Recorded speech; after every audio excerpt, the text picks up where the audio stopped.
नमस्कार, मैं हूं स्नेहलता। आप देख रहे हैं एबीपी गंगा का मेगा न्यूज बुलेटिन सत्याग्रह।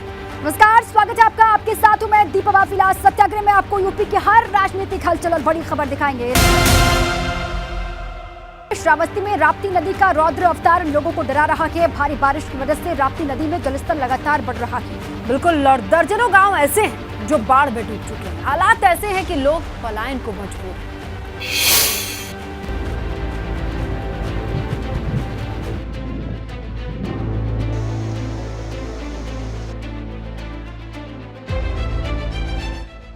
घरों में पानी घुसा है, नदी उफान मार रही है, लोग पलायन को मजबूर हैं।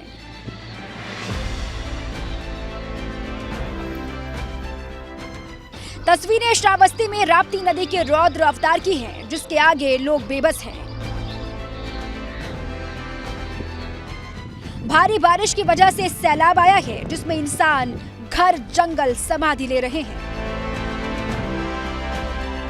सड़कों पर पानी बह रहा है, लोगों की सुरक्षा में पुलिस तैनात है। दर्जनों गांव बाढ़ से प्रभावित हैं। बीरपुर, बरनगा, लोकही, हरिहरपुर, हसनापुर ऐसे गांव हैं जहां बाढ़ का पानी पहुंच गया है। लोग घर छोड़ने को मजबूर हैं, लेकिन अभी आफत थमती नजर नहीं आ रही है। लगातार बढ़ता जलस्तर मुश्किलें पैदा कर रहा है।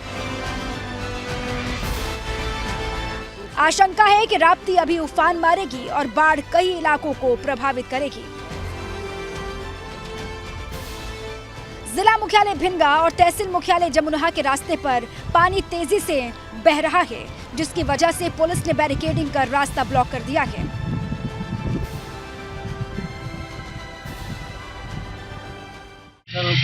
पानी का तेज बहाव है, जिससे कोई दुर्घटना हो सकती है, इसलिए बैरिकेडिंग की गई है। लगातार हो रही बारिश अभी और मुसीबतें लेकर आएगी। ऐसे में राप्ती नदी के आसपास के लोगों को और सावधान रहने की जरूरत है। Bureau report, ABP Ganga. और अब चलिए आगे बढ़ते हैं। बड़ी खबर है लखनऊ से। भाजपा विधानमंडल दल की बैठक, मानसून सत्र को लेकर लोक भवन में भाजपा की बैठक में सीएम योगी, दोनों ही डिप्टी सीएम शामिल हुए और कल से शुरू हो रहे मानसून सत्र को लेकर रणनीति बनाई गई है। ये बड़ी जानकारी। बिल्कुल, देखिए लखनऊ से बड़ी खबर मिल रही है। भाजपा विधानमंडल दल की बैठक से ये खबर, जहां मानसून सत्र को लेकर लोक भवन में भाजपा की बड़ी बैठक चल रही है। बैठक में यूपी भाजपा अध्यक्ष भूपेंद्र चौधरी समेत सभी भाजपा विधायक परिषद के सदस्य शामिल हुए। इसके साथ सहयोगी दलों के सदस्यों की भी बैठक में मौजूद रहने की खबर आ रही है। लखनऊ से इस वक्त की बड़ी खबर। कल मानसून सत्र, उससे पहले देखिए हलचल बड़ी तेज है। हमारे सहयोगी अनुभव शुक्ला फोन लाइन पर मौजूद है, उनसे जानकारी लेते हैं। बैठकों का जो दौर चल रहा है अनुभव, उससे क्या क्या जानकारी निकल करके आ रही है? देखिए, बिल्कुल लगातार आपने देखा आज बैठकों का दौर रहा है। किस तरीके से पहले सर्वदलीय बैठक हुई, कार मंत्रणा हुई, फिर बीजेपी विधानमंडल दल की बैठक मुख्यमंत्री आवास पर हुई, और ये जो एनडीए के सहयोगी दल है उनके विधायकों की बैठक थी जो लोक भवन में बुलाई गई थी। सरकार के मंत्री भी गए, एनडीए के जो सहयोगी दल हैं, अपना दल, निषाद पार्टी, उनके विधायक भी पहुंचे और वहां पर भी इसी रणनीति पर चर्चा हुई है कि भाई किस तरीके से विपक्ष के सवालों का जवाब देना है। जो मंत्रियों से सवाल पूछे जाएंगे वो जवाब तो खैर मंत्री देंगे, लेकिन सदन में जो अगर हम कहें चाहे महंगाई का मुद्दा हो, बेरोजगारी का मुद्दा हो, जिन बातों को लेकर समाजवादी पार्टी बार बार कह रही है, उस पर क्या जवाब दिया जाएगा, कैसे जवाब देंगे, न केवल बीजेपी के विधायक बल्कि जो सहयोगी दल है उसके भी विधायक, क्या रणनीति रहेगी, इन सारी चीजों पर चर्चा हुई है। खुद मुख्यमंत्री मौजूद थे, विजय सुप्रीत भी मौजूद थे, डिप्टी सीएम भी मौजूद थे, सरकार के तमाम मंत्री मौजूद थे, संजय निषाद मौजूद थे, इसके अलावा आशीष पटेल भी मौजूद थे और उनकी पार्टी के बिल्कुल वो सभी मौजूद थे। बिल्कुल, अब ये चर्चाओं का दौर लगभग समाप्त माना जा रहा है। सहयोगी दलों के साथ बातचीत का दौर भी समाप्त हुआ है। शुक्रिया अनुभव तमाम जानकारी के लिए। अब आगे बढ़ते हैं। यूपी में सोमवार को विधानसभा का मानसून सत्र शुरू होने वाला है और इससे पहले राज्य में सियासी हलचल तेज हो गई है। मानसून सत्र से पहले सियासी बैठकों का दौर लगातार चल रहा है। बिल्कुल, और आज सबसे पहले विधानसभा स्पीकर सतीश महाना ने सर्वदलीय बैठक बुलाई।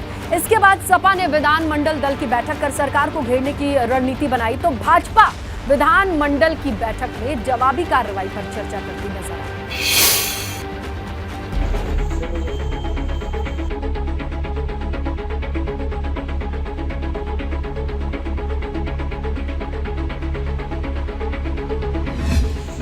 मानसून सत्र का भिड़ंत प्लान।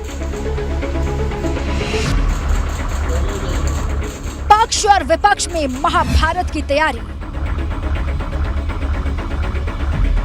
फिर एक बार सदन की कार्यवाही कल से शुरू होने वाली है और फिर एक बार यूपी की सियासत में उबाल आने की पूरी संभावना है। और आज जब खासकर उत्तर प्रदेश में तमाम बड़े मुद्दे हों, सूखे से उत्तर प्रदेश प्रभावित हो, उत्तर प्रदेश का एक बड़ा हिस्सा बाढ़ से प्रभावित हो, बेरोजगारी हो, महंगाई हो और तमाम इस तरह के जनहित के ज्वलंत मुद्दे हों, तो आज कार्य मंत्रणा में भी और सर्वदलीय बैठक में भी हमने ये निवेदन किया कि इसके समय अवधि बढ़ाई जाए। कम से कम 10 दिन की व्यवस्था नियमावली में दी गई। यूपी विधानसभा का मॉनसून सत्र की शुरुआत कल से होने वाली है, जिसे लेकर आज विधानसभा स्पीकर सतीश महाना ने सर्वदलीय बैठक बुलाई। बैठक में सीएम योगी भी मौजूद रहे तो सपा अध्यक्ष अखिलेश यादव ने भी शिरकत की, जिन्हें विधानसभा सत्र के छोटे होने पर ऐतराज था। मुझे इस बात की प्रसन्नता है कि मुख्यमंत्री जी से जब मैंने चर्चा करी तो उन्होंने इसके ऊपर अपनी हामी भरी और आज जिस समय कार्य मंत्रणा की बैठक में इसके ऊपर चर्चा तो सभी दलों के माननीय विधायकों को इसके ऊपर समर्थन मिला। सत्ता पक्ष के खिलाफ विपक्ष मॉनसून सत्र में सरकार को घेरने की रणनीति तैयार कर रहा है। सपा प्रमुख और नेता विपक्ष अखिलेश यादव ने मॉनसून सत्र को लेकर सपा विधानमंडल दल की बैठक बुलाई थी, जिसमें मॉनसून सत्र के दौरान सरकार को घेरने की रणनीति पर चर्चा हुई और सोमवार को होने वाली पैदल मार्च पर भी चर्चा की गई। अखिलेश यादव ने बैठक में कहा कि आने वाले दिनों में जो मानसून सत्र चलना है उसमें सामाजिक मुद्दों को लेकर, जनता के मुद्दों को लेकर संघर्ष किया जाएगा। सरकार को घेरने की रणनीति तैयार की है। समाजवादी पार्टी अपने पैदल मार्च से सरकार के विरोध की शुरुआत करने जा रही है। पैदल मार्च से सपा मॉनसून सत्र शुरू होने से पहले राजनीतिक माइलेज लेना चाहती है, जिसका विरोध भी शुरू हो गया है। ऐसा नहीं है कि ऐसा तो नहीं कि जो 23 तक अभी आपने जो शेड्यूल दिया है इससे पहले भी आप बंद कर सकते हैं। तो उन्होंने कहा कि ये आपके ऊपर डिपेंड करता है। तो फिर हम लोगों ने कहा कि नहीं, हम तो आपको किसी भी हालत में आपको भागने नहीं देंगे और हम अपने नियमों के तहत संसदीय परंपरा में जो प्रदेश की जो ज्वलंत समस्याएं हैं और जो जनहित से जुड़ी समस्याएं हैं उसको हम रखेंगे।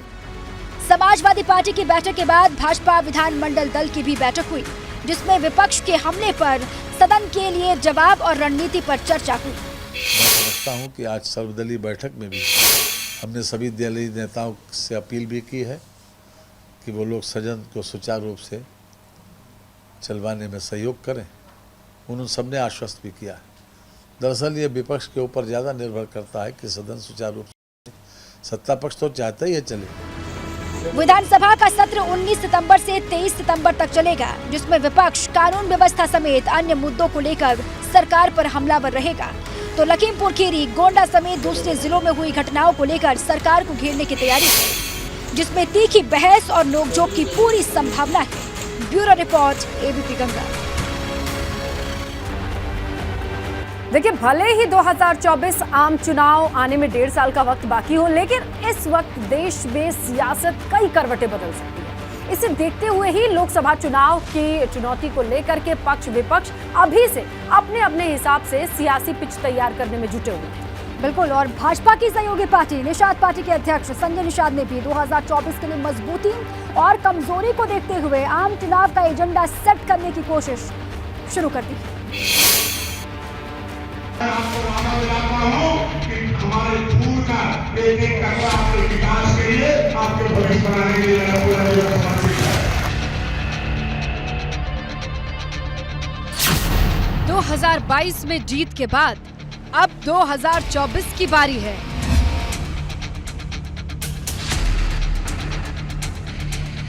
भाजपा के बाद सहयोगियों की भी तैयारी है।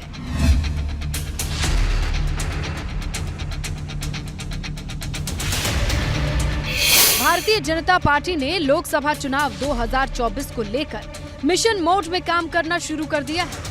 भारतीय जनता पार्टी ने उत्तर प्रदेश में इस बार 80 में से 80 सीट जीतने का मेगा प्लान तैयार किया है।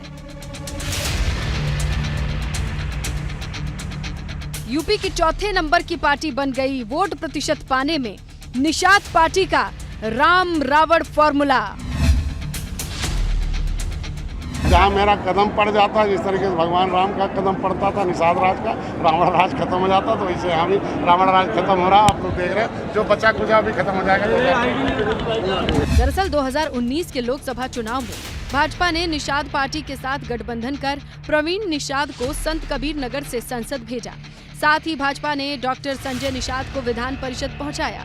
2022 के विधानसभा चुनाव में भाजपा ने निषाद पार्टी को गठबंधन के तहत 15 सीटें दी, जिनमें 11 सीटों पर जीत मिली। हालांकि इन 11 में से 5 सीटों पर निषाद पार्टी के नेता भाजपा के सिंबल पर चुनाव लड़े।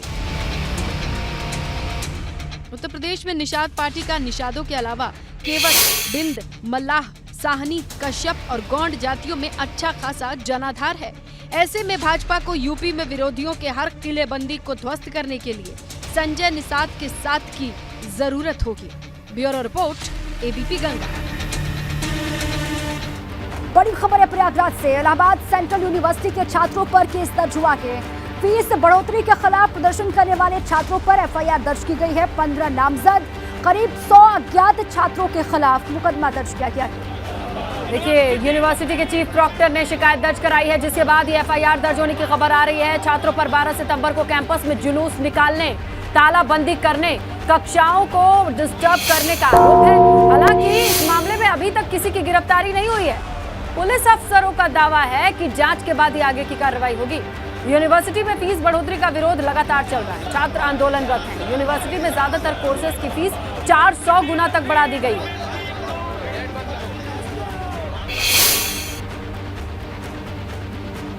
तो देखिए, जबरन धर्मांतरण और धोखे से शादी करने के मामले पर लंबे समय से बहस चल रही है, जिसे लव जिहाद का नाम दिया गया।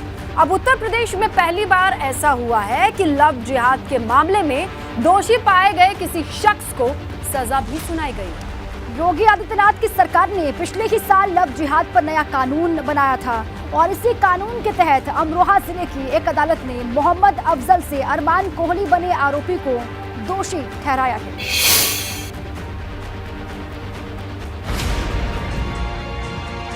लव जिहाद केस में अफजल बना अरमान।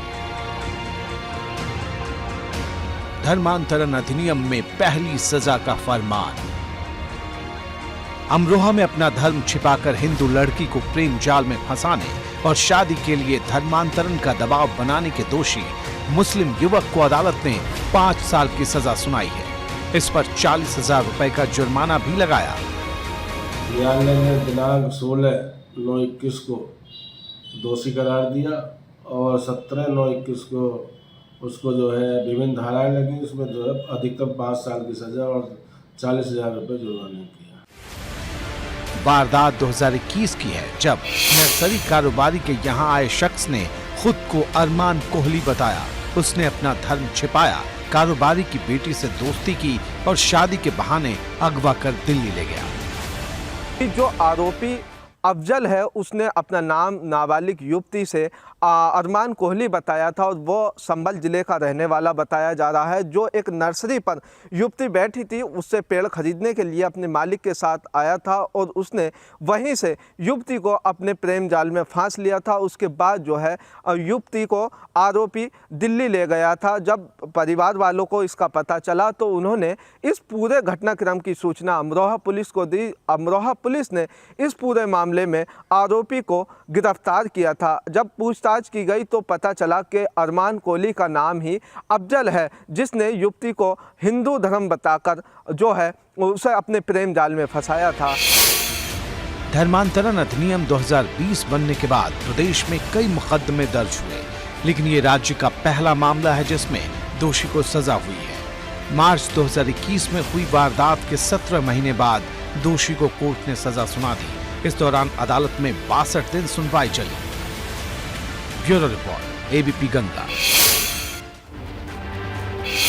मेरठ में भाजपा नेता को जान से मारने की धमकी देने वाले 3 लोग गिरफ्तार हो चुके हैं, लेकिन मुख्य आरोपी पुलिस के हाथ अभी भी नहीं लगा। इस पूरे मुद्दे पर पूर्व विधायक संगीत सोम का कहना है कि इस मुद्दे पर उन्होंने अधिकारियों से बात की है। बिल्कुल, साथ ही में उन्होंने मांग की है कि अपराधियों पर रासुका लगना चाहिए ताकि कभी भी भविष्य में वो ऐसी हरकत ना करें।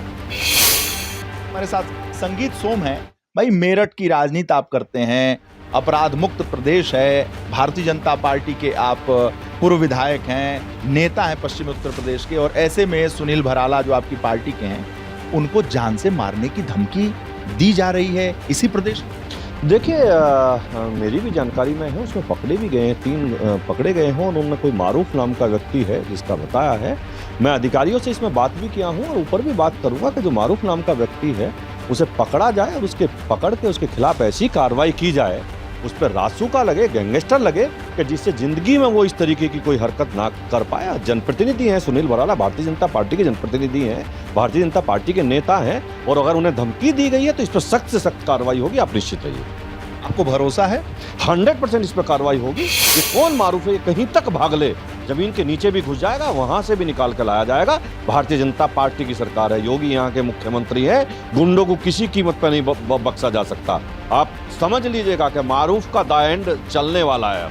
मारूफ के बारे में कहा जाता है कि वो काफी बड़ा आदमी है और बड़ा प्रभावशाली आदमी है। कितना ही प्रभावशाली हो, मुख्तार अंसारी भी बहुत प्रभावशाली थे, आजम खान भी बहुत प्रभावशाली थे। मारूफ कितने ही प्रभावशाली हो, उन्हें जेल की शिक्षों के अंदर भेजा जाएगा और उन पर ऐसी कार्रवाई की जाएगी कि मुझे लगता है 10 साल तो जेल से नहीं निकलेगा। और उधर देखिए, गाजियाबाद में डॉक्टर को सर तन से जुदा करने की धमकी मिली थी, वो फर्जी निकली। जिस धमकी के दम दहशत का खेल खेला गया वो चौंकाने वाला है। पुलिस ने जांच की तो परत दर परत खुलते चले गए। जिसने ये साजिश रची थी वो खुद अपने बुने जाल में फंस गया। पुलिस जांच में डॉक्टर की शर्मनाक करतूत सामने आई है। इस साजिश का मास्टरमाइंड कोई और नहीं बल्कि खुद पीड़ित ही निकला।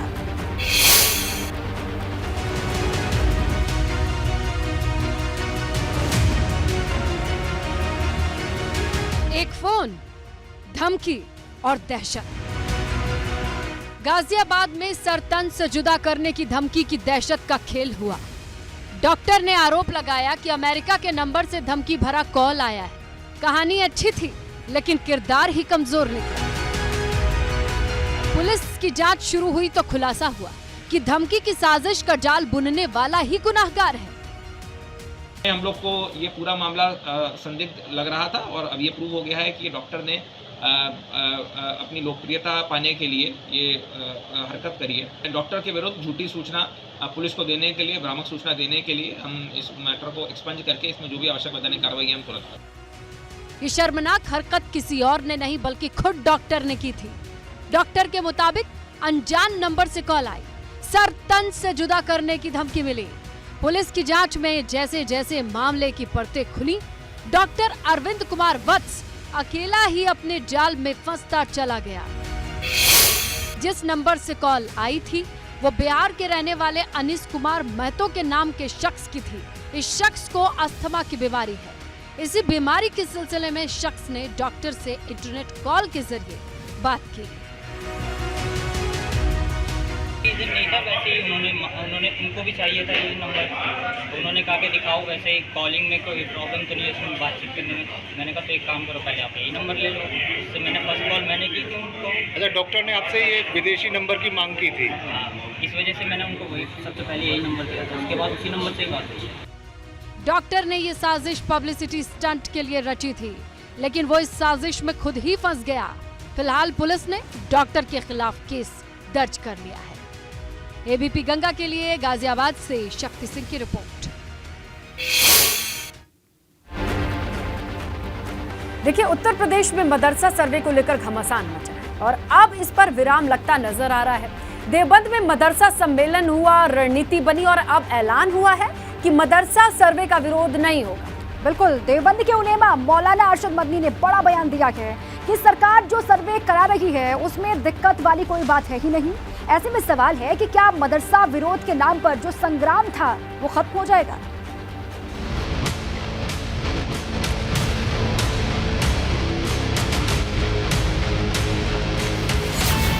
देवबंद में मदरसा सम्मेलन, सर्वे पर सरकार को समर्थन। हम ये बात कहते हैं कि सर्वे करना उनका हक है। मदरसे के सर्वे पर देवबंद का सरेंडर।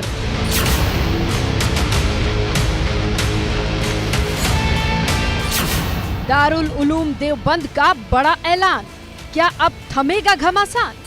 गवर्नमेंट की जमीन पर है, नाजायज है, उस मदरसे को आपको खुद तोड़ देना चाहिए। सर्वे पर नहीं कोई आपत्ति, थम जाएगी राजनीति। मदरसों को आप समझें, मदरसे हमारी मजहबी जरूरत को पूरा करने के लिए हैं। मदरसे के सर्वे पर देवबंद की विरोध बंदी।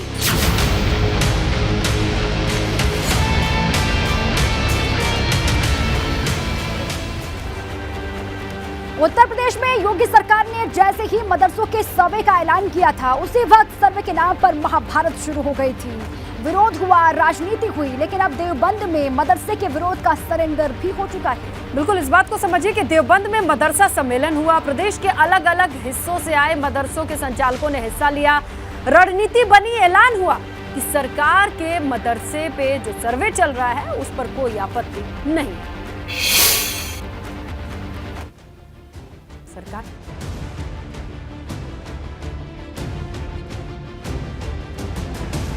हम ये बात कहते हैं कि सर्वे करना उनका हक है। इस ऐलान के साथ ही उम्मीद है कि मदरसों पर छिड़े घमासान पर विराम लगेगा। मदरसा सर्वे को लेकर अब तक उत्तर प्रदेश में जो संग्राम छिड़ा था, इस बयान के बाद उम्मीद है कि राजनीतिक घमासान कुछ कम होगा।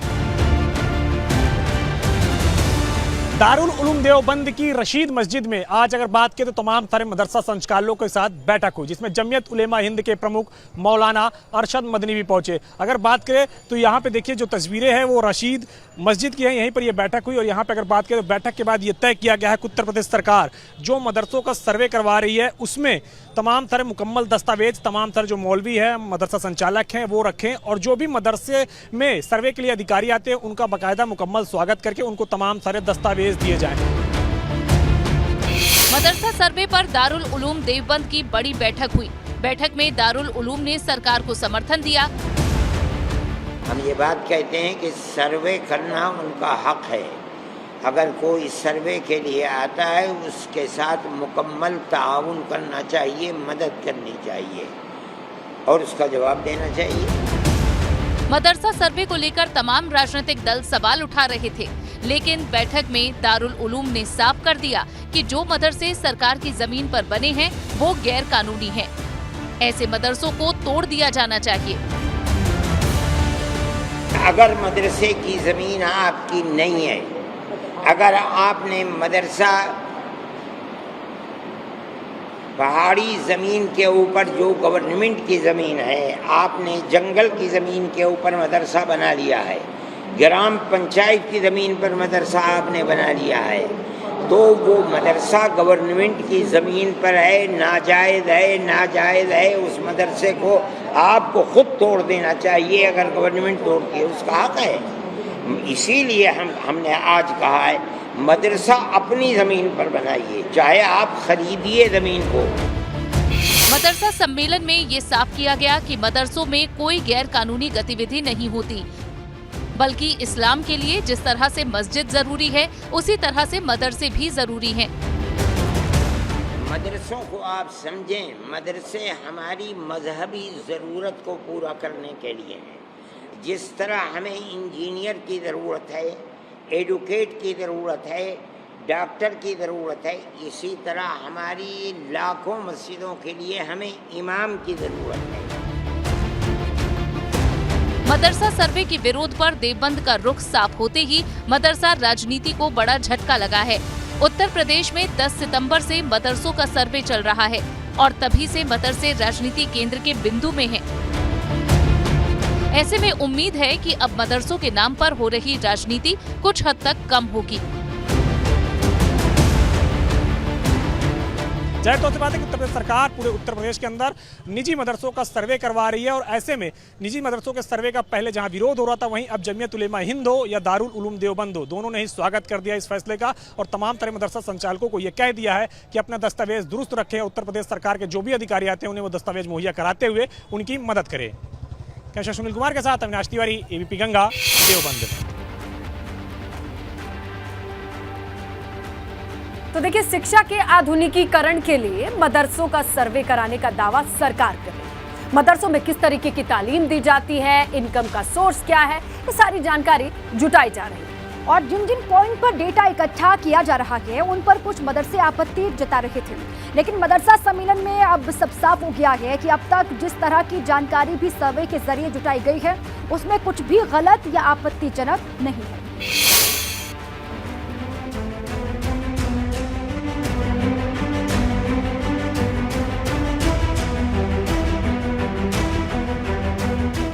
यूपी सरकार ने जैसे ही मदरसों का सर्वे का ऐलान किया तो घमासान शुरू हुआ।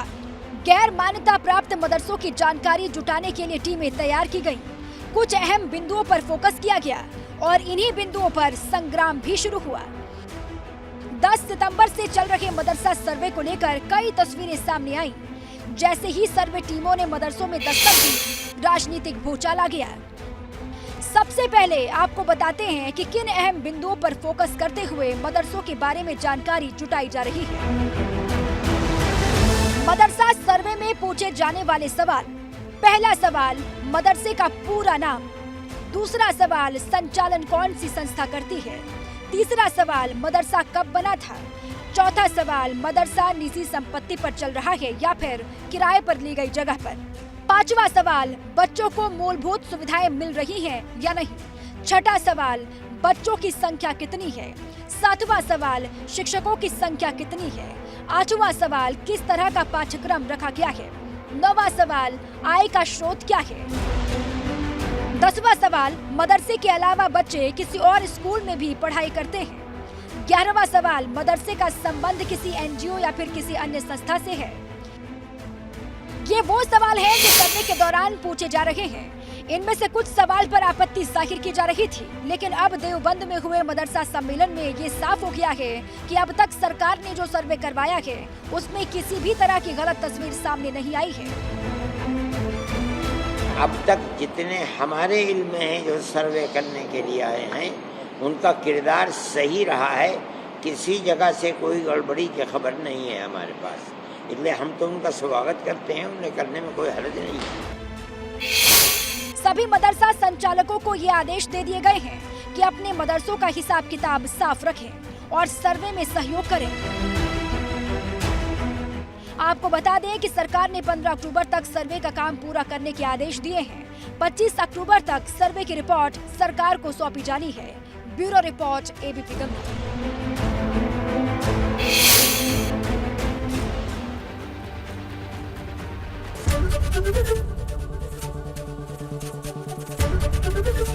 एबीपी गंगा, खबर आपकी, जुबान आपकी।